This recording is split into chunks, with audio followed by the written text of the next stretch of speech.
ముఖ్యమంత్రి నారా చంద్రబాబు నాయుడు జనంలో సామాన్యుడిలాగా కలిసిపోయారు. కుల వృత్తులతో జీవనం సాగిస్తున్న వారితో మాట కలిపారు. వారి పనుల్లో ఉన్న కష్ట సుఖాలను తెలుసుకున్నారు. ఏలూరు జిల్లా ఆగిరిపల్లిలో P4 కార్యక్రమాన్ని శ్రీకారం చుట్టిన చంద్రబాబు నాయుడు బత్తుల జగన్నాథానికి చెందిన సెలూన్కు వెళ్లారు. అక్కడ కుర్చీలో కూర్చొని జగన్నాథంతో ఆయన కుమారుడితో మాట్లాడారు. అధునాతన పరికరాలు కొనగలిగే స్తోమత లేదని వారు చెప్పడంతో అప్పటికప్పుడు వారికి కొన్ని పరికరాలను అందజేశారు. ఆగిరిపల్లికి చెందిన రైతు కోటయ్య, గొర్రెల కాపరి శివయ్య ఇళ్లకు వెళ్లారు. వారి కుటుంబ సభ్యులతో ఆప్యాయంగా మాట్లాడారు. వారికి ఆదాయం గురించి ఆరా తీశారు. తరతరాలుగా ఇదే వృత్తిలో ఉన్నామని, పెద్దగా ఆదాయం లేదని వారు తెలిపారు. అక్కడే ఉన్న చిన్నారిని ఏం చదువుతున్నావని చంద్రబాబు నాయుడు ప్రశ్నించారు. పెద్దయ్యాక ఏం చేస్తామని అడిగారు. మీలాగే సీఎం అవుతానని ఆ అమ్మాయి బదులివ్వడంతో బాగా చదువుకొని వృద్ధిలోకి రా అని దీవించారు. అక్కడే గొర్రెపిల్లను ఎత్తుకున్నారు. పశువులకు పచ్చిక అందించారు. P4 సభా వేదిక కుమ్మరి కులస్తులతో మాట్లాడి కొద్దిసేపు కుమ్మరి చక్రం కూడా తిప్పారు. మీరిద్దరు నువ్వు కూడా ఈ పని చేస్తావా? ఈ షాప్లోనైనా పక్కన పని చేస్తావా? వేరే షాప్ అక్కడ పని చేస్తావా? వేరే చాట్ పెట్టుకున్నారు. నువ్వు పెట్టుకున్నావా? నెట్వర్క్ ఇక్కడే చేసేవాడిని. వేరే చాట్ పెట్టుకున్నా. అంటే ఓల్డ్ నో జనరేషన్ వచ్చింది కదా సార్, అందుకని ఇది ఓల్డ్ అయిపోయింది. ఇప్పుడు నువ్వు న్యూ జనరేషన్లో చేయగలుగుతున్నావా? అక్కడ ఎంతమంది వస్తారు నీకు? రోజుకు 10 నెంబర్స్ నుంచి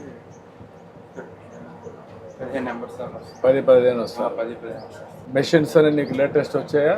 వచ్చేసి నేర్చుకున్నావు బాగా? నేర్చుకున్నా సార్. లేటెస్ట్ టెక్నాలజీస్ అని మా నిజవాడలో వరకు నేర్చుకున్నా సార్.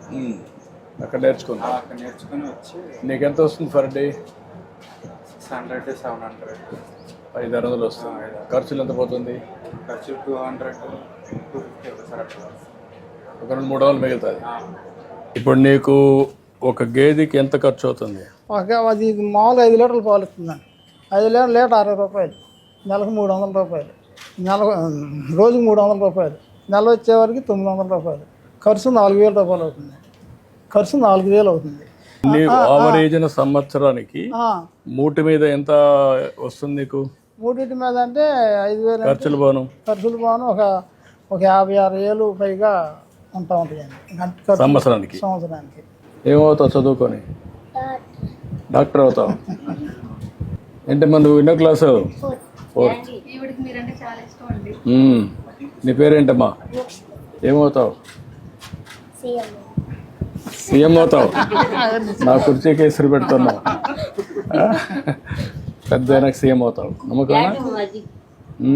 గుడ్. ఎందుకు సీఎం అవుతావు? దేనికోసం సీఎం కావాలి? సీఎం ఏం చేస్తావు? ప్రజలను చల్లగా చూసుకుంటావా? ఇప్పుడైతే బాగా చదువుకుంటున్నావు. బాగా చదువుకోవాలి. ఓకే.